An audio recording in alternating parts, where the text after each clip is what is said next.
Hi, welcome to Unwrapped. I'm Mark Summers. Today we're taking a very long trip back down memory lane, taking a look at the candies that have truly become classics. The candies even Grandma may have eaten as a kid.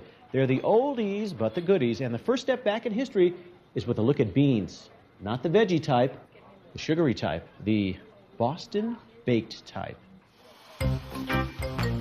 Peanuts are peanuts, but add a shiny red shell, and the simple snack is transformed into a classic American candy.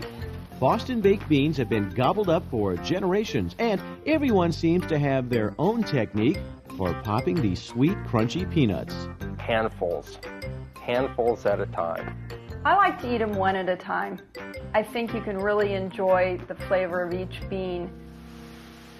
No one is quite sure who came up with the idea of candy-coated peanuts, but they've been around for almost as long as America itself.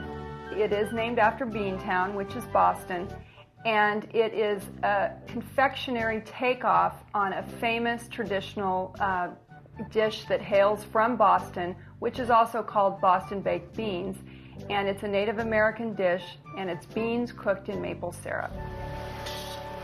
Sconza Candy has been making their bean heads since the 1950s. My grandfather bought copper pans similar to the pans that we use today and began making, actually black Boston beans were the first beans he made, and he later branched out and added red Boston beans to the line. The old-fashioned treat is made much the same way it has always been. The main ingredient, Spanish peanuts. This variety is just the right size for Boston baked beans. After sorting out any debris, the peanuts are roasted in a process borrowed from another industry. We roast them in old coffee-type roasters. They're fire roasted.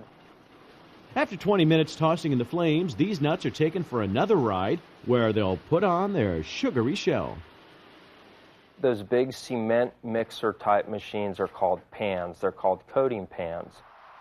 What we do is we take the product, we load them into the pans, and then we add our vanilla syrup, and then we go through a process that we call engrossing.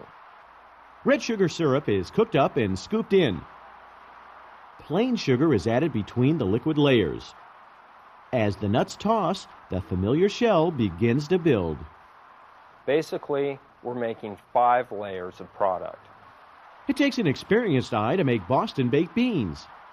The building part is still a part of the process that requires as much art as it does science to get the product just so. The candy maker has to watch the product. He has to confirm that the sugar is marrying to the syrup the way it's supposed to. Once the beans have grown enough, they're tossed with powdered sugar so they won't stick together. Then the white beans are cured for a day to allow their new shells to harden. After a final polish, these bean heads are ready for their bags.